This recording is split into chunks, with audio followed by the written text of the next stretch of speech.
Here we go then. This is the 12th and final round of Season 4 of Grand Prix Legends, and we head to the Autodromo Internacional do Algarve for our season finale with both, and all in fact, of our championships still on. And my name is Joseph Black, and alongside me here today will be Ryan Walker. Christian Deploy will be our director, using cameras provided by Dougie Beard. Before we get underway, we will have a quick look at our GSRC track guide. Welcome to Algarve International Circuit, more commonly known to fans as Portimao. Located at the very southern end of Portugal and just a half an hour from the Atlantic Ocean, the first thing most folks notice about this place is the elevation changes.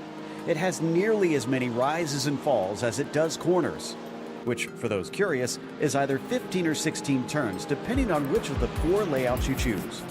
All clock in at roughly 4.5 kilometers, or just under 3 miles. A lap here kicks off with a big plunge down into Primera, which is either a swift right flick or a sharp turn into a chicane. Both are going to be tough to nail. We'll go through a good variety of fast, medium, and slow corners, but each one is distinctly different. Having a stable setup will absolutely be key. One of the most iconic spots is the flight over the hill between Samsung and Craig Jones. It's often described as a roller coaster-like hill, feeling like it's going to throw you out of the car. Built in 2008, it's got a surprising amount of character for a relatively new circuit. Because of this, it's become quite popular for a number of motorcycle and GT series that visit regularly. It's also hosted lots of TC racing and open wheelers all the way up to Formula One. As the first Portuguese track to join the iRacing service, it'll likely be just as popular virtually as it is with fans in real life. Well then, as I say, season finale, and we will be heading to the Autodromo Internacional Algarve, and well, here with your track guide is Ryan Walker. Yeah, absolutely. The Algarve Grand Prix circuit, one of my favourites, and with these Lotus 49s, I think we could be in for a fantastic race around this 2.85 mile length track. It's got 15 corners with your best opportunity of passing is that run down to turn 1 Primera, and then you've got the turn 2 kink heading into turn 3, which is Lagos, which is a very technical section because you want to try and carry as much momentum onto that straight heading down to turn 5 because it's another passing opportunity. And then after that, you've got a very twisty technical section again with the turn 8 into Samson, and then up to turn 9, turn 10 into Portimao, and then 11 and 12 is the final section where it's all really twisty again. And then you've got the final couple of corners, turn 14, and then heading into turn 15, where you want to, again, carry that momentum and try and carry that speed down the straight. And the aim of the race, or the keys to the race, is going to be patience and timing your moves and not getting caught up in any incidents there, Joseph. Certainly is. You want to avoid incidents as much as possible around some of the biggest elevation changes. And, well, speaking of changes, we'll have a look at how the points stack up as we head to our finale. And it's the F1 standings. First up, Togo Hisada leading them on 480. Nicola Cocchi 13 in behind, and Audrius Valenteus, the other driver, in contention for the championship. Mick Claridge 95 off Hisada, just 4 ahead of Jason Clapper, and then David Rossi finds himself in 6th place. John Olsen and Tixier are joint on points in 7th and 8th, and then Kurt Clapper and Gary Ho round out the top 10 in F1. But how's F2 looking? Yep, as we head into the F2 standings, this is how it stands right now, with this being the final round. Josephine Becker from Germany currently leads that championship, but not too far behind. 3 points behind is Tobias Fernvey, and then Mats Linden in 14th is still mathematically in with a chance of the championship, with Janis Carpentier in 4th, and then Andreas Bruno, Thomas Tuber, Donald Peake, and then Alan Graham, Manuel Matisic in 9th, and Campbell Wallace rounding out the top 10 in that championship. But as it stands, Joseph, it's currently between the top 4 or top 5.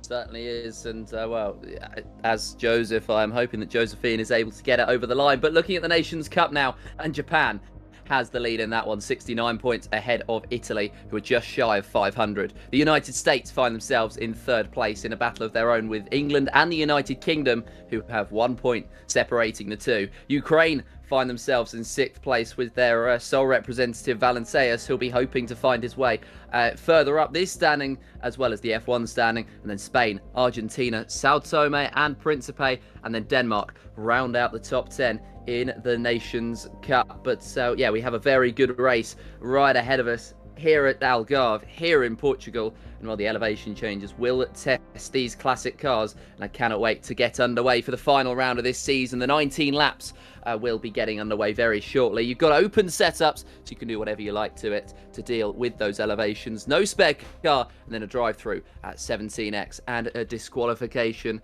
at 25. Although, of course, we hope that everybody is able to avoid those here today. And, well, we'll be seeing, I'm sure, a lot of feisty racing out here on the circuit in pretty much the desert in Portugal. Of course, you can see trees, grass all around, but it's pretty barren here in Algarve, and generally it seems to be the case. But with some of the biggest elevation changes of any circuit in the world, this should be a very good one. And Nicola Cocchi setting the pace early on with 4 minutes left in the session. He finds himself at the top of those standings, but this is the man that we're watching on with so far, Togo Hisada. He has managed to take that lap off of Cocchi by 0.2 of a second, and he finds his way into first place. Of course, they get 2 laps to prove themselves, and Hisada at the moment proving himself better than any other. Anything Togo Hisada's pretty much he's been around in the Lotus 49 community for quite a long time now, and yeah, anything he jumps into, Joseph, he's always been really quick. But this car in particular, he's always been up there challenging the likes of Mick Claridge, Nicola Cocchi, Seb Tixier, you name it. He's always been up there challenging the best, and yeah, at the moment, top of the timings in qualifying. Big fan of the Lotuses, I believe Togo Hisada to be, and that is certainly what he's been demonstrating. Lots of practice, lots of time put in to practicing around in these cars and around these circuits over the last year or so, and he would be a very deserving champion if he was to take it home today, and he has put himself in prime opportunity too. You can see some of these corners on the exits, they're almost blind as you head down and up the hills. And, well, he's heading into the final technical section on the circuit before you sweep out and go through turn 15, the final corner on this racetrack. But Hisada at the moment looking to beat his 1:44.813. I don't think that'll be enough to take that pole position. I think Nicola Cocchi's going to run him very, very close. Seb Tixier as well, third place. He's 6 cents back, but there's still opportunities, I think, for lap times to be set for quite a few of the quickest drivers. Valenteas, for example, the highest I-rating driver in this split, not able to set a lap so far. Cocchi goes quickest. Hisada has challenged, but it is going to be Nicola Cocchi who takes that provisional pole position. Josephine Becker moves up into third place. This is Valenteas in that number 1. Yeah, Valenteas as well, be up there in the championship as well. One of those drivers that's improved massively in this car, and as he comes around the final corner, it's as you see the dip there, the car does dip slightly as well, just because of the compression. But as Valenteas comes around the final corner, rather, coming across the line, what can he do? It looks like he's going to do a 45.131. Yeah, 45.131, not necessarily the lap that he would be wanting, but now he's got the opportunity to do one more in this session, and he's done it late on. So he will be seeing the best of this track as it's evolved throughout the session. This is Jack David Spickett in the 5. He's not set a lap so far, and he's pushing it very close. I think he'll only get one opportunity, potentially. His last ones were invalid, so he didn't get the chance to set his time. But the number 5 trying to head through the first couple of sectors and see what he can do. It's a 46.6 in the last split time, which I don't think is too bad, all things considered. He and Clapper, no time set for the 5 or the 9. But it's the 3 and the 2 that are on top at the moment. And Valenteas, in fairness, I said it wasn't the lap that he would have wanted. It will put him 4th position. It will put him on a 2nd row of the grid if he's able to pull it off. But still more times to come in. Audrius Valenteas, here he is in the number 1, trying to improve on 4th place. And, well, I mean, there's a bit of a mix in terms of the I-rating, really. You've got the likes of Josephine Becker, who's really trying to fight her way forward and become the first woman to win a GSRC championship. She's done well so far in this qualifying, because even though she's part of the Formula 2 class, she's finding herself right in the mix with the big boys. Yeah, absolutely is, and I think next season it wouldn't surprise me if she gets promoted up into the F1 Championship, because she has got the pace, she has been quick this season, and she's on the verge of possibly clinching the F2 Championship this afternoon. But with the last race of the season, anything can happen, and don't be surprised if any elbows get put out. But as Valentais comes up to the line, what can he do? It looks like he's going to do a 1:44.370. Which will be the quickest lap time of all. Audrius Valentais will be on pole position as we head to the end of this qualifying session. The final round of the Grand Prix Legends sees Valentais taking that title away and taking that pole position, which will put him in good stead for the title, all things considered. The starting grid then for the Lotus 49s is going to be Valentais on pole position alongside Nicola Cocchi on that front row. Toga Hisada and Seb Tixier populate the second row of the grid. Josephine Becker has done well to qualify in 5th alongside Laus Olsen. John Olsen is in 7th. Jack David Spickett is in 8th. And Raul Roses Gardia and Pedro J. Temaladri even round out the top 10. Cam Porter starts in 11th. Great qualifying by him. And then David Ross is alongside him in 12th, with Bill Tyler in 13th. Robert Plumley 14th, with Alan Graham, the Australian, in 15th. Well, Michael Grinzinger in 16th, with Tobias Hernvey 17th, Henry Viramaki in 18th, with Kurt Clapper 19th, and Yanis Capontia in 20th.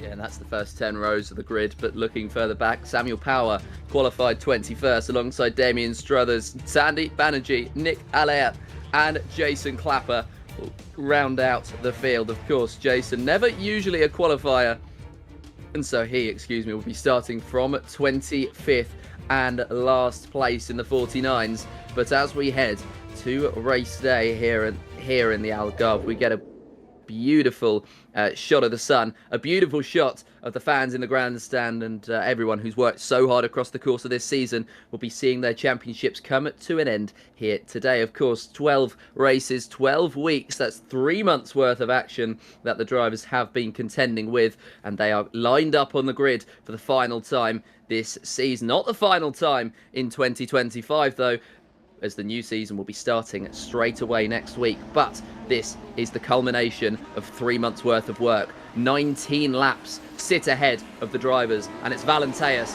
who will get off to a good start. It's green, and it's go, go, go for the drivers as they head down towards the first corner. Valentais gets an absolutely incredible launch off the line, and he will lead into the first corner, side by side for second place. And that looks as though Togo Hisada's got off to a slow one. He's dropped down, I believe, to 4th place. But Audrius Valentais with an incredible start to his race session. He's right up at the top. Olsen and Gardia side by side for 7th, and it's going to be Olsen who comes out on top for the time being. Becker hasn't had a great start either. Valentais has eked out though, a 7/10 gap.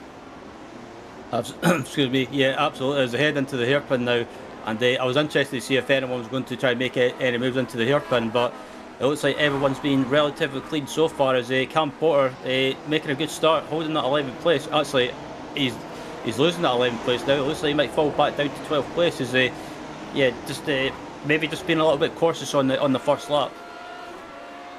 Yeah, a bit cautious on the first lap. They've got 19 to do so. They've got 19 to make moves. So why would they go too aggressive on the first one? I wouldn't be surprised to see all of the action unfolding later on. Cam Porter, we get to watch both his virtual self and his real self racing whenever we watch on with the number 12, and it's been great to see across the course of this season the driver's perspective from both the track side and at home in Canada. Cam Porter at the moment 11th place, chasing Temaladri, there's a gap that's built up for himself. 10th place is going to be 1.6 off of Olsen in 9th place. So the gaps are building, and it's both the Olsens, I think, that have had gaps eked out on them. Olsen, number 1 in 5th place. He's second off of Togo Hisada at the end of this first lap. And you have Olsen, number 2. He's built a gap to Temaladri of 1.8 seconds. But as I say, the first lap has been completed, and Valenteus and Koki have opened up that gap early on. It's just ticked over a second between those two, and then Tixier and Hisada for third place. Jack David Spickett getting through on Lausdorsen in the background and hoping to close that gap to Hisada, but it does appear as though they're starting to spread out into their pelotons already. Yeah, I'm very surprised by some parts of the pack that's starting to spread out already, because normally you see the pack all close together, but I think it might just be the nature of this Algarve track as well, because it is a very technical track. In some parts of the track, some drivers might be strong, other drivers might not be as strong, so I think that kind of plays out into the field spreading out slightly, but still it's all been relatively clean as we're on halfway around lap 2 at the moment. Certainly is, and we're going to get a replay of what happened. A GSRC replay with Tobias Hornby in the 18. He's on the inside. That purple and other purple car sent on by the 24. And, well, there was never really a move on there. So that's unfortunate for Tobias Hornby, who drops right down to the back of the field. And not really through any fault of his own. He went for a simple defence, but a late move from the 24 to the inside has cost both of them quite a significant chunk of time and power down into 19th. And, well, of course, Hornby down to last place. Raul Roses Garcia going for a move. So is Josephine Becker, who's doing such a great drive so far. Managed to make her way up to 5th place, but that might be all coming to an end down this main straight. She might drop to 6th as Jack David Spickett, a much better move out of turn 15, a much better run, and they will head down to the first corner, locked in battle. Who's going to have the outside? That's generally the preferred line, but Becker, with the straight line speed, just holds on to the inside, and for the moment at least, holds on to 5th. Yeah, I think if I'm Josephine, I would be thinking about the F2 Championship as well. I mean, you're fighting drivers behind you that are not in the same championship as you, so she has to be a bit wary of that. She has to think of the long game and just try and finish the race and pick up the points and hopefully seal that championship. But at the moment, she's got a bit of a train starting to form behind her. Certainly does. The Jarno Trulli effect is coming into it at the moment for the number 14, who is 2.2 now off of Togo Hisada.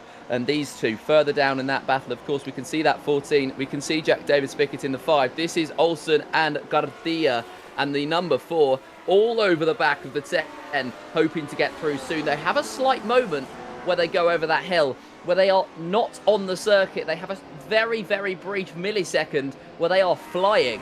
Just because of the way that the suspension is, it's not suited to a more modern circuit like this, so it provides an extra level of challenge. And I think it's almost difficult to catch the car as you go down. It's a replay, a GSRC replay ready for us once again, and it will be Sandy Banerjee in 23rd place. What happened to the 22? He's looking to the inside, he goes to the inside, and he goes way too late into the corner. It almost looked like he couldn't really decide whether to make the move, and so he made contact with the car in front of him. Unfortunate again for the two of them. And it looks like down further back, the scrapping is very much on, but right at the top, it's all about the pace. It's all about who can go fastest. And at the moment, Josephine Becker in this 5th place just about has the speed over those rest of the drivers, but Tixier with the fastest lap a couple of laps ago. Valenteus snatched it right back this time, but then Togo Hisada went even faster, and the two in behind, 3rd and 4th, have caught up to the top 2. Yep, so it looks like Valenteus is, again, starting to have a bit of a slight pack starting to form behind him, but I think this could just be Valenteus holding the pace at the moment, not pushing too much, not overdriving or anything like that, just doing his own thing and just hitting his marks. So, and then also Hockey as well, I think he's pretty similar as well. He's happy to sit behind and not do anything too drastic or do anything silly, so I think that's maybe why you're seeing a bit of a four car pack starting to form at the moment. But again, it just could be just these drivers playing the pacing game. Yeah, they are very patient at this point in time. I think it doesn't really make sense, and this is why I think all of these drivers are where they are in the championship, because they've had the patience, they've had the waiting game played, they've not gone too aggressive, they've not cost themselves too much time, and so instead they've found themselves really in the thick of things in terms of the fight at the very top of the field, which is why I mean, it's all about remaining consistent, and that's exactly what they've been able to do across the course of this season and heading into this race as well. Lap 5 is about to be underway. They've headed through turn 15, and it's Valenteus leading Cocky by 4 to 5 tenths of a second throughout the course of the lap. It flip-flops between those two, but that is how it is on the whole. But now Jack David Spickett close enough to the back of Josephine Becker and pulls to the inside. Becker looks to move and defend it, but in the end, Jack David Spickett even just has the overspeed, but Becker brakes later. She does have the better line, so it's not too far out of the question that she might be able to defend this move. And the Finnish driver on the inside, the German on the outside, and in the end, she's decided that she does not quite have the speed to fight with Spickett, and so holds him behind. It might be a case of trying to pick up the slipstream, but what she has done is made herself vulnerable to Laust Olsen and Raul Roses Gardia in behind as they head down the hill and up towards the next braking zone. It looks as though Becker's sort of comfortable in 6th for the time being at least, but the way that she's driven so far, I don't think she's thinking about that championship all too much. She wants that 5th place on track, and what a position that would be to round off the season for her as Cam Porter moves past Rossi for 10th. Yep, so Cam Porter just getting that move done as well up the inside of the American David Rossi, and up into the top 10 now. And it's been Cam, he's always been one of those drivers as well. On his days, he can get top 10 results and the good results in general. But back up at the front, Nicola Cocky putting serious pressure on Andres Valenteus now. So I wonder if Cocky gets a good run in the exit of the final corner, carries that momentum, if he can try and get a good run down the straight. But it looks like Valenteus has got a great exit as well, carries that speed as well, and carries it down the straight. And I don't think Cocky's going to be close enough headed down to turn 1. So again, Valenteus holds on to the lead for the moment.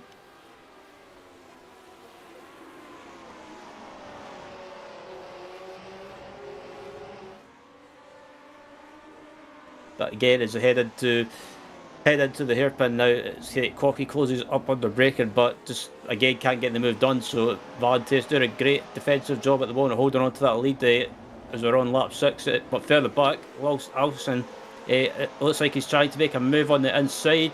Can he get it done? No, he can't. As let's say Gardia gets the move done. So it looks like Laust Olsen's about to lose that place, but as they head into the hairpin, they're still slightly side by side. Can Laust hold the position? But it looks like Gardia's got the momentum on the outside. It certainly does. Laust Olsen trying to defend this one. Gardia, though, is going to have the inside, and that's going to be beneficial because he allows himself to get the better exit. Olsen getting a little bit caught on the curbing, and so Gardia does make his move up, but Olsen has the inside for the next corner and sweeps his way back through. So the straight line speed for the 10 does appear to be better, even if the Ford's quicker in the corners. All Laust Olsen needs to do now to hold on to this position is really try and squeeze Gardia and try and make it so that he cannot take advantage of his cornering overspeed. And at the moment, he's doing just that. But as they head through the technical section, there's only so much he can do. There's only so much Gardia can do if he has a slide like that. And the number 4 dropping down behind Olsen and behind Spickett, and maybe even behind the other Olsen as well. But Laust Olsen holds on to 6th place. What this has done in this battle is allowed Josephine Becker, though, a little bit of breathing space. Absolutely, I was about to bring it up as well. Becker's got a bit of breathing space up at the front now. Look at the gap, the gap between her and Laust Olsen. Becker is just absolutely ran away, but everyone behind is scrapping amongst themselves. And Jack David Spickett's about to make a move up the inside by the looks of it into turn 1. Can he get the move done? Yes, he can. Certainly can, making the move stick. And 7th place is going to be his. Jason Clapper to the inside line of Carpentier. This is for 14th place in the field, and he's the number 9 on ahead at the moment. Carpentier looked to the inside, Janus Carpentier that is, looked to the inside but couldn't quite get the run, did end up braking a little bit early and actually deciding against going for a move.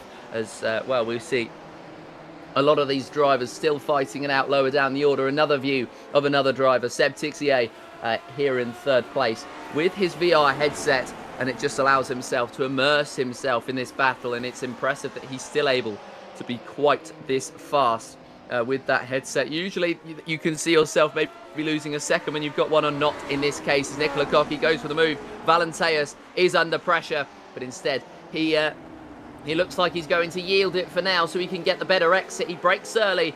Koki takes the lead. Valenteus takes the inside line, but he's going to be squeezed by the number 3 on the entry, which means he runs wide on the exit. The Italian versus the Ukrainian will head down to turn 15 and head down to the first corner once again. The number 1 is going to get the run out of turn 15, will get the slipstream, and might be able to fight his way back through. This is where true mentality is tested. Does he care about being on track right now in the lead? Does he care about just being in behind, being comfortable in the slipstream? He's going to go for it. So is 68, and there's contact between 68 and Koki. He has cost Valenteus as well. Togo Hissard is through to the lead. That may well have just decided the championship. 3 into 1 does not go, and unfortunately that was the case on the turn 1. And yeah, I would need to see a replay to see who was at fault, or in my view who was at fault. But I think that was just a bit too. As the replay's coming up now, and as it going to turn 1, it looks like that. Yeah, it's just a case of 3 into 1 doesn't go, Joseph. Certainly is. Seb decided to go for the move late whilst they were already turning in, and that is what caused the incident, a lack of communication between the 3, and unfortunately they've dropped off. Valenteus especially has been massively cost by that one. He is 3.6 off of Nicola Koki, and you can see him on your screens here, just ahead of Josephine Becker. So the 14 has a great opportunity to fight with another top driver and to learn again from another top driver ahead of potentially a promotion to Formula 1 for next season. But Togo Hisada has a 1.2 second gap ahead of Seb Tixier, and what Seb Tixier has is a very angry Italian behind.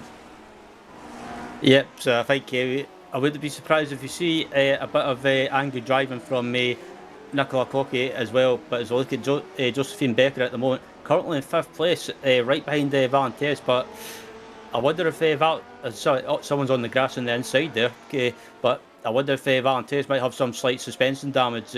But at the moment, it looks to be fine as Nicola Koki making moves on Jack David Spickett. Yeah, he appears to have had some more for Nicola Koki, and he's very much dropping back. I did see some damage to his car, so I think that's what he's suffering from, and you can see on the front wing that's not quite what it's supposed to look like. He will be on the outside of Spickett. Gardia trying to make his way through. There may well have been further contact between Koki and Gardia, but that is going to be Spickett in the end holding position, Nicola Koki holding 6th, and Gardia holding 7th for the time being. But as they head up the hill, we will see what happens between the drivers who were in the lead of the race at one point, and we get the view of the driver in 2nd place at the moment, Seb Tixier, who was in 3rd when I think he outbraked himself. I think he did, and that is going to be just, unfortunately, he pushed Koki into Valenteus, caused damage for the 3, and caused the number 1 to spin out down the field. Yeah, it's such an easy thing to do with these cars because you're going so quick, and all of a sudden you're just having to slow down really quickly. And I think it's just a case of saying, someone's got Jack David Spickett's in the wall. Jack David Spickett in the wall. That's unfortunate because he was fighting in a very strong position, and now he's going to get the meatball and retire from this race session with half of the race still to go. That is very unfortunate for a driver who's driven so well throughout the course of this race and was on for a decent finish, maybe even the top 5. But that is going to be that for Jack David Spickett. He joins Sandeep Banerjee back in the pit lane, as that's going to be a spinner. Unfortunately, David Rossi and Bill Tyler that is, were fighting. I think it was Tyler on the inside, and David Rossi just got spun out. And, well, there's a few fisticuffs going on this Algarve circuit at the moment as everyone's scrapping over position in the final round of the season. And a great sportsmanship by Bill Tyler, by the way, to slow down and let David Rossi retake that position. That's good sportsmanship and something that we like to see in the Lotus 49 community. And that's what makes this community one of my favourites, because you've got great respect between all the drivers, and and as you see there, that's proof. Certainly is proofs in the pudding. We're going to get a replay then of what happened to Jack David Spickett in the top right of your screens. As it just looks like he's had some sort of disconnection. There goes his front left And there goes Jack David Spickett's race and season. It's going to finish off on a low note, unfortunately, for one of the quickest drivers in this split. Lap 10 of 19 then, and Yannis Carpentier on the inside, braking very late to go for a move, but he's not quite got it on Bill Tyler, as Raul Roses Gardia is going to be behind Nicola Cocchi, and well, he's looking for that move. Cocchi's He's not had the pace to catch back up to Becker. He's not had the pace he was showing earlier on. And Gardia is just trying to keep up with this at the moment, because Cocchi is starting gradually to return to form. Absolutely. And I think, as you see there, Cocchi's got some slight front end damage there, just a slight dent. And yeah, I think it might be affecting his handling slightly. And also maybe his top speed as well, as Cocchi runs slightly wide in turn 14, but you can take a wider line in that corner, take a late entry and then square the corner off to try and carry that momentum. But I think Nicola will be feeling very, I don't know, frustrated, agitated, whatever you want to call it. I think he'll be feeling frustrated because he might have missed out on a possible chance to take the win, but Togo Hosada was a beneficiary of that mayhem. He certainly was. Sogo Hisada is going to ride his luck here and try to ride it to the very finish. But Seb Tixier has closed back in, and he has been quicker in the last few laps, as Hisada looks like he might have been resting on his laurels a little bit. When they had that incident, Hisada was the quickest of the three, but now instead he drops the pace and Seb Tixier becomes the quickest of all of the drivers. Last time out, Tixier set a time that was 5/10 quicker than the Japanese driver in the lead, which closed the gap down from 1.2 seconds to 7/10. It's closing even more on this lap in some of the corners, and it's opening up in some others. But overall, what is happening is it's going to be Hisada who's going to be the slower driver, and he needs to get on move on now. He needs to wake up just that little bit and continue on his way. We've had our third retirement from this race. Unfortunately, Henry Viramurki has retired with the meatball flag, and he's going to be out of this session, becoming the third. So we are now down to 22 who are hopefully all going to make it to the very end of this race session, and we might have a fight for the lead that will go down to the wire between one of our championship challengers, Togo Hisada, and Seb Tixier, who is not quite up at that level, but he's certainly up there pace-wise.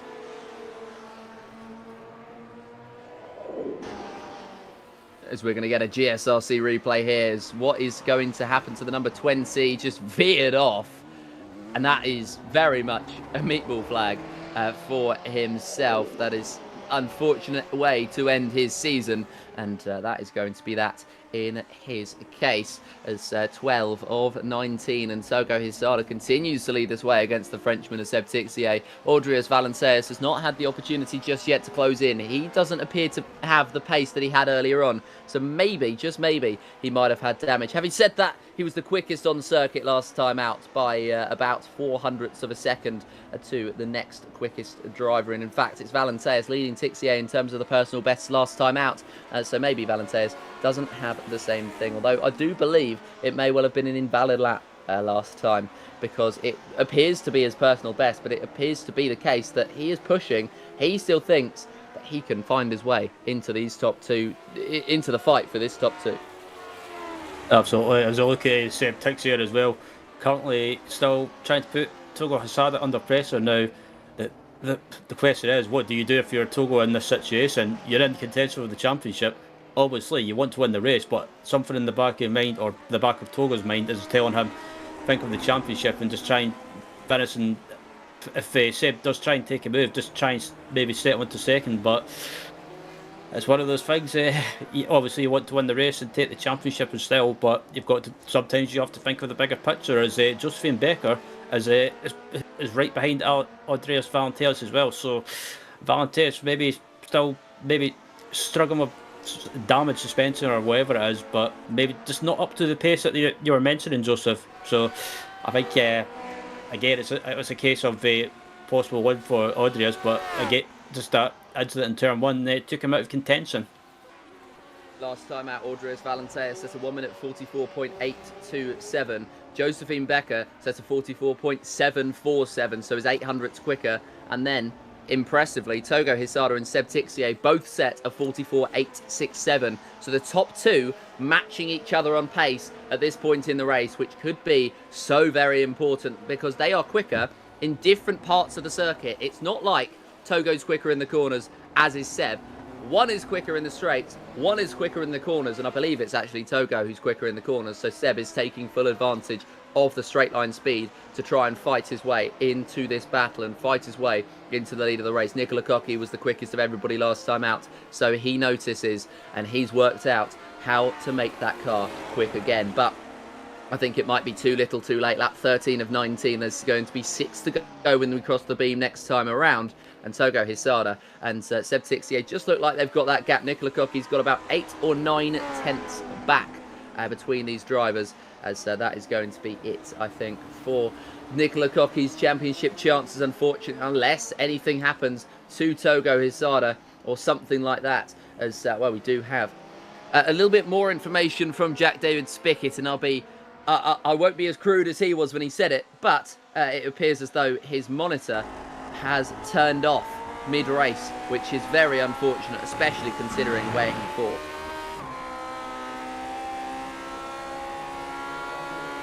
And down the main straight then, Seb Tixier getting closer than ever to Togo Hisada and looking for the outside line. Hisada defends the middle, so Tixier has nowhere to go, but it does mean that he gets a poorer exit, and the number 6 is able to get the run out of turn 2 and into turn 3, which is a prime overtaking opportunity, but he doesn't.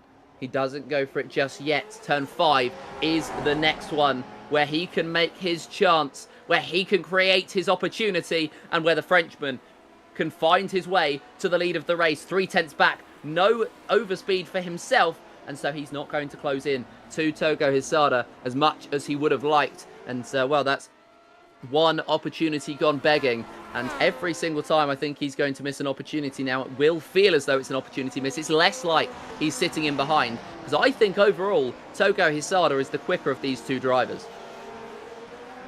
I believe that's the case as well, and I think Togo could probably go quicker, but he just doesn't want to.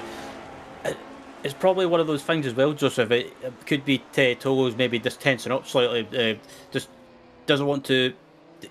You get that urge to push a little bit more, but if something in your mind is saying if you push it a little bit more, you might end up making a mistake. So I think Togo's maybe just kind of just trying to hit his marks and just try and maintain his pace, but not push too much or overdrive. So it's one of those things. But he's handling the pressure from Seb really well, and I think if Seb can try and get a good exit here and a good exit heading onto the home straight, he might be able to try and make a move. But it looks like Togo's just managing to just eke out a little bit of a gap slightly as they head on the exit of the final corner. And down to the main straight, so Togo Hisada continuing to lead this race. He does know, though, that this is not important in terms of his championship battle. He is just fighting for the sake of fighting. And, well, I mean, he's not exactly going to let Seb Tixier go. He's not exactly going to come second place when he could have had an opportunity to come first. And the opportunity is very much open for him at this point in time, as though he is, though, only 3 tenths ahead of Seb Tixier. Last time out, again, Audrius Valenteas quickest of all. So he will, I think, catch up by this momentum by the final lap of this race. 3.6 is the gap at this point in time, and it's coming down and down and down as the number 1 enters flow state once again. He was blown out of it by the incident. It wasn't necessarily his fault, but now he's taken his time, he's gotten back into the rhythm of things, and now the Ukrainian has locked in and is locking in on Hisada and Seb Tixier. It's a bit like a missile. Once he sets his target, he's going to be intent on catching it, but will he catch it in time, or will the checkered flag come out to stop him in his tracks? And Seb closes up on the brake, and yet again, it seems to be a good thing, or a good strong point of Seb.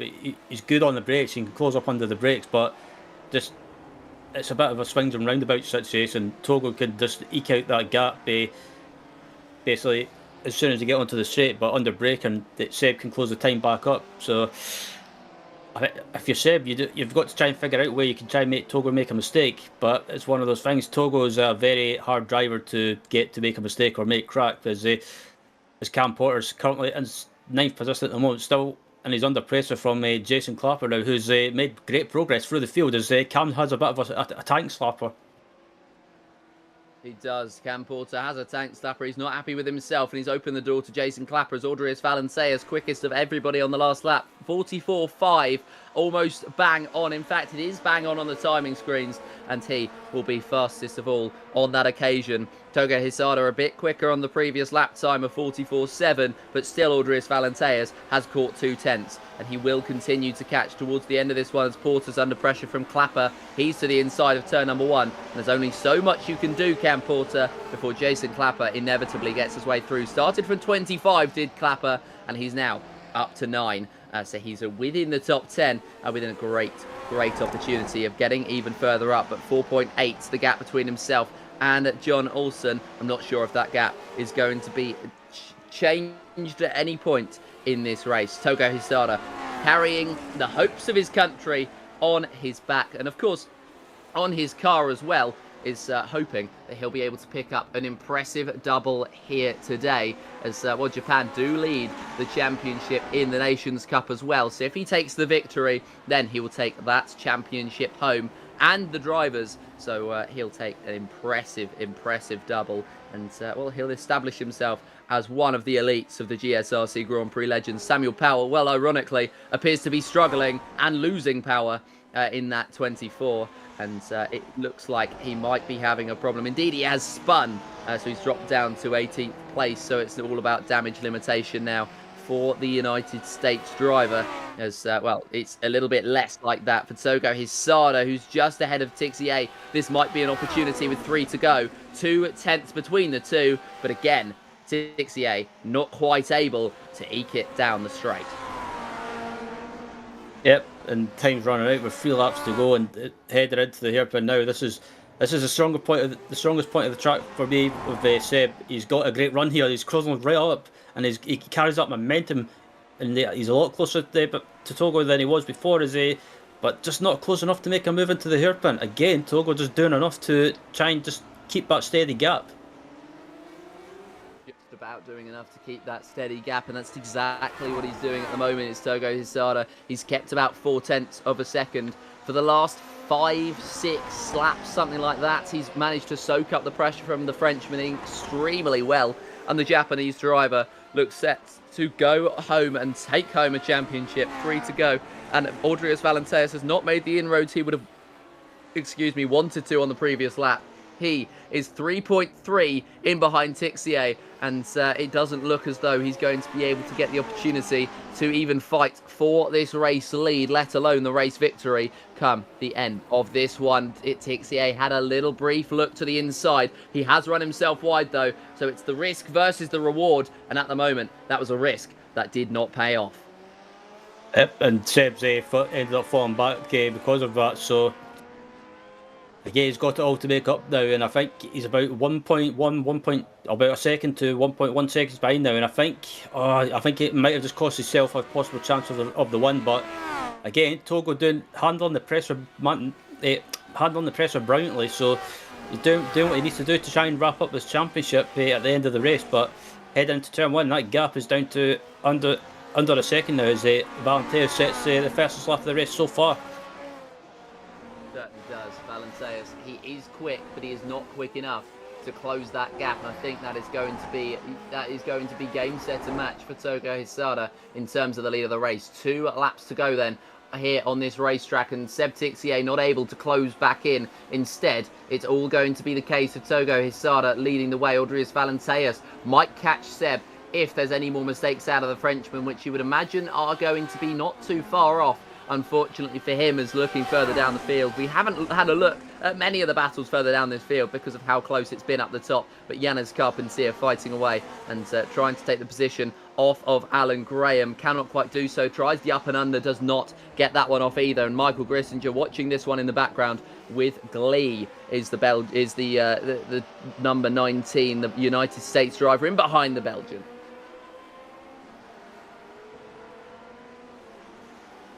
But now 2 laps to go. Is going to tick over very shortly to having just the 1 lap left in this race and the 1 lap left in this championship. And what a championship it has been. Togo Hisada currently the leader of this race and of the championship, and he's got one lap to go to seal his fate and become the latest Lotus 49 champion, season 4 of 2025. And Togo Hisada has just been so incredibly good throughout this campaign, as we've had a number of drivers challenging him, a number of drivers finding their ways up at the top of the field. Mick Claridge missing 2 rounds dropped him out of championship contention. Jason Clapper, his intent to start at the back of the field time and time again has actually cost him, as that's a good move there from Janos Carpentier up to 14th place. But Togo Hisada, Nicola Cocchi and Audrius Valenseus have remained consistent all the way throughout the course of this campaign. They've all been right up there at the very top of the field, week in, week out, and it's consistency that puts you in the championship battle, and it's consistency that's seen Togo Hisada at the top today. Quickest driver whilst in 4th place, watching the top 3 fight away, and Seb Tixier going for an ambitious move through the middle of Valenseus and Cocchi, knocked out the 2 other championship contenders. Togo then was able to go from there and not rattle. He was not rattled, he was not fussed, and he looks as though he's got a couple of corners to go to seal his championship, a very well-deserved one. 2 victories, 3 further podiums. It will become a 3rd victory if he can come across the line in the lead of this one, and I have no doubt that he will do. He soaked up the pressure perfectly. He waited perfectly behind the top 3, waited for an opportunity, waited for a mistake. That came in the form of Tixier trying to go down the inside, down the middle into turn number 1. From there, it had been Togo Hisada's race to lose, and the Japanese driver is going to come around the final corner, and the Autodromo Internacional Algarve will crown our champion of season 4 of 2025. Togo Hisada is victorious in this race and in the championship. Our Lotus 49 Formula 1 victor is going to be the number 2 of Togo Hisada. Yep, and Josephine Becker comes across the line to seal the F2 championship as well. So a great season by Josephine as well, and a well-deserved championship. And she'll be absolutely ecstatic, I should say, as Cam Porter comes across the line to finish in 10th. A great result for the Canadian driver. And as you can see by the look at his face, he's fairly chuffed by that. He certainly is. He's pretty happy with that 10th, and I'd imagine he's pretty happy with the way that race went in general, because it looked very good fun. It looked like he wasn't really out of the action a single time. Pedro Temaladri even will come across the line in 17th place. And we have 5 more drivers to come to the line. I believe Nicolai is going to be in the pit lane and out of this one, but the rest of them will come to the line to finish ourselves off for this season's worth of action. Damien Struthers, Tobias Hornby and Kurt Clapper to finish us off for season 4 in this race and this championship as well. But I mean, it was a tale of 4 drivers: Togo, Seb, Audrius and Nicola Cocchi. And that one moment defined not only this race, but arguably the season. Absolutely. As we're going to get our final confirmed results. Togo Hisada victorious. Seb Tixier in 2nd place. And Audrius Valenseus rounding out the podium. Josephine Becker, our new Formula 2 champion. And we believe the first female GSRC champion in the Formula 2 class in the 49s. What an achievement that is. Nicola Cocchi coming home 5th with Raul Roses Gardia in 6th place. Laus Olsen leads home John Olsen, and Jason Clapper and Cam Porter are going to round out the top 10. And Robert Plumley finishes in 11th after starting 14th. Bill Tyler, showing that great sportsmanship earlier on, finishes in 12th with David Rossi in 13th, and Janis Carpentier in 14th, with Michael Grinziger in 15th, Alan Graham in 16th, with Pedro Temaladri in 17th, with Samuel Power in 18th, Damien Struthers in 19th, and Tobias Hornby finishing in 20th. Rounded out there, and we'll round out the field with Kurt Clapper, Nicolai, and then Henry Voromerki, Jack David Spickett and Sandy Banerjee are DNFs, the final 3 in the standings. And we had 25 drivers compete for the final round of this season. Across the course of this one, we had 57 drivers in Formula 1, and we had a total of 53 drivers in Formula 2, so 110 competitors, and we will Crown 2 here today, and what time we've had here today. And we will start off with of course our championship victor, because why wouldn't we bring him straight in before he gets started on the champagne? Togo, just I mean a great race from yourself. How does it feel to be the new champion? Yeah, it's just yeah, I'm so happy to be a now 5-time champion for this series. And yeah, two more. I need two more to beat the mixed record, mixed championship record. So yeah, still a long way to go. Yeah, fair enough. The grind is on now, and well, that was another one that was sealed for yourself, and it was a very good race. I mean, you spent the first portion of it just sort of waiting and waiting. Did you know that something along the lines of the incident would happen, or was it just a case of waiting and seeing what would happen in the end, or did you know all along? Yeah, just I need at least fourth place when the Nicola wins this race. So yeah, I'm just enough. 4th place is enough for me for the championship. So yeah, just watching yeah, waiting for someone mistake or someone overheating the tires too much.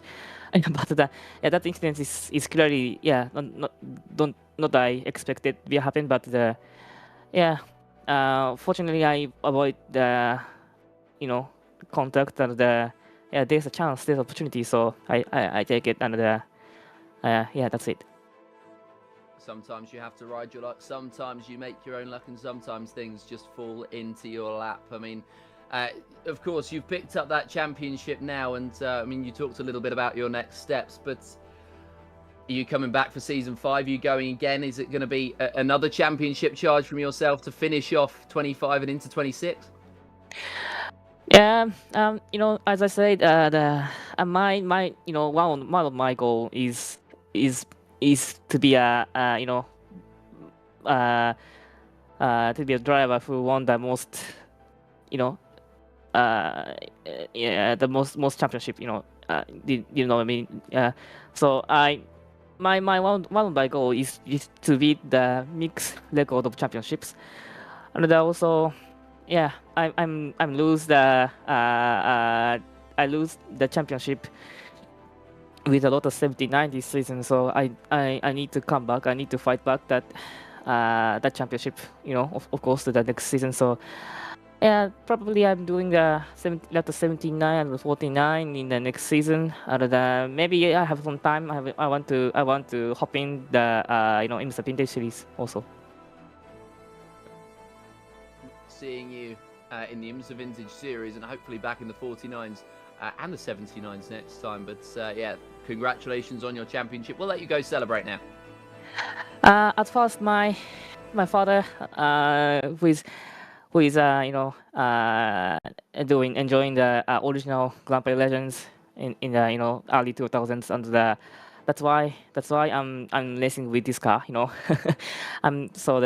father is the most influenced guy with my racing, iRacing virtual career. So I'm really thank you to my father, and of course my real friends, of course, and all my online friends. Yeah, everybody. Of course, it's always good to see you at the top, because we know how hard you and other people have worked for this to happen. But yeah, thank you very much, Togo, and we'll see you shortly. Yeah, see you. And that is Togo Hisada, of course, our new champion, and I believe Ryan has just caught up with Seb Tixier. Yeah, Seb's finishing in 2nd place, and Seb, it looked like you were putting Togo under a huge amount of pressure, but it looked like you possibly made a mistake towards the end of the race. I saw that the gap was about one second, or was it just a case of Togo had more pace? Yes, exactly like you said. I made small mistakes, and I was watching the relative Odrios coming back, and yeah, I made this mistake. I tried to push. I wanted to push a lot, and was watching the number of laps remaining, and I thought it was 3, it was 2, So I think, yeah, 1 second from and 2 laps it was not impossible. I would like to apologize to Nick and Odrios. I made a mistake. I was trying to just stay behind them, but I got sucked in the tow, and I was already at the maximum braking. I couldn't brake more. Otherwise, I would have blocked the front tire. It would have been worse. I had nowhere to go. So yeah, 100% on me on this one. So especially for Nico, he had the chance to battle for the championship. So sorry, Nico. Yeah, give us your view on that incident in turn 1. Was it just a racer incident, or was it just did you miss your braking point or get caught out by them? Was it just a racer incident in your view? Yeah, I think I don't think I missed my braking point. I was trying to take advantage of. So Odrius made a mistakes in the double right-hander, and Nico managed to get inside him, and then but Nico then made went too wide in the second to last corner, and they were side by side. So I wanted to take advantage of that. I wanted to stay behind Odrius, to stay at the inside on the double hander for turn 1. But when I braked, I think even before them, because taking some margin because I was behind. But then I was like, hearing the front tire screaming, and I was catching the shit. I can't brake more, and I had nowhere to go. I couldn't go at the outside because Nico were there. Couldn't go inside. Audrey's are there. And I think what caught me up is obviously I braked earlier, but they braked even more because they were side by side, and I think I didn't anticipate that enough. And looking ahead to next season, are you planning to be back, and are you planning to go for the championship? If so, yeah, I go absolutely nowhere. I will drive this car until iRacing finally give us the rain, so we can have some new things to do in this series. But yeah, I will still be there, try to annoy people as usual. Well, congratulations on second place, Seb. It's not the win that you wanted, but a great race to watch between you and Togo, and a fantastic way to round out the season. And look forward to seeing you back. Thank you. Bye. As that was Seb Tixon joining us, second place finisher, and yeah, I believe. Have you got any more interviews, Joseph? Certainly do. We've got Cam Porter coming into the box, and we watched on with Cam quite a lot this race. It seemed like the action never really stopped for yourself. Oh, that was a thriller. Gosh, I had pressure on me the entire time almost. Had a great race with David Rossi. Bill Tyler was behind him. I don't know what happened to those two fellas. I think they must have got it together because they disappeared from my screen at one point. But I was admittedly kind of a cork in the bottle there. I was able to hold them off. And then Jason Clapper caught up to me later. And of course I started making mistakes because I knew Jason was going to pass me. And then holding up Robert at the end. So thrilling race for me. I am super excited and excited. Great finish, top 10. I'm really happy with this result. Unfortunately, I missed a lot of races this season, so I didn't really get a full season in due to travel and guests staying with us and everything. But great way to finish the season. Congratulations to Togo on his championship. Certainly was very, very good to watch. And I mean, the incident ahead with the drivers, with Bill Tyler, for example, is Bill actually went to the inside, spanned them both round, and then very sportingly held himself up just so they could fight again. But I mean, was it just a case today of attrition and trying to keep yourself on the black stuff, pretty much? I'm not sure. You know what? Coming into this race, I thought to myself, I just want to finish safely.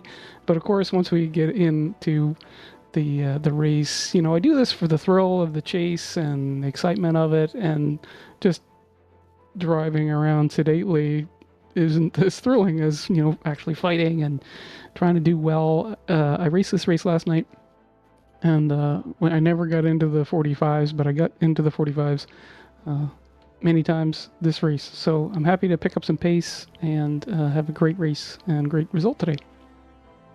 Of course, and well, the more you race, the better you'll get. And will we be seeing you back for season 5? Absolutely. Love this series. Love the community. The guys are great.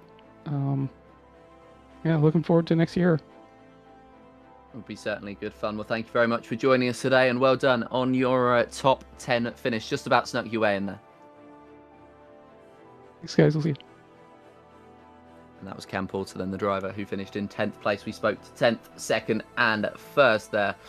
3 drivers who had very different perspectives. Of course, Cam had a lot of fighting, and then Togo and Seb had fighting with each other. But have you got any final thoughts before we round off, Ryan? I thought that was a great race to round out the season, and a great race between Togo and Seb, and Togo taking a well-deserved win and with a well-deserved championship. And I think if he's on that kind of form next season, I think the likes of Nicola Cocky and Adrius Valenteros and Seb Tixier and Mick Clarence, most of the other quick guys have got a hard job in their hands trying to take that championship title off him. Yeah, it will be very, very difficult if they want to wrestle it back off of Togo Hisada, but that is going to be the end of the action here today. And the action here today in terms of the Lotus 49s, but we do have action and racing coming up later on the Global Sim Racing channel.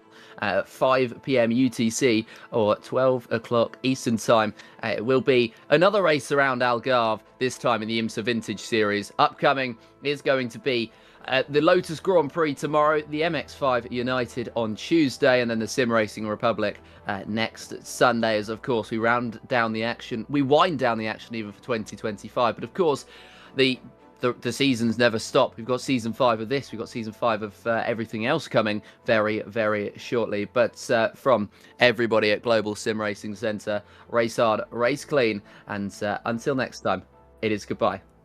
Global Sim Racing Chat.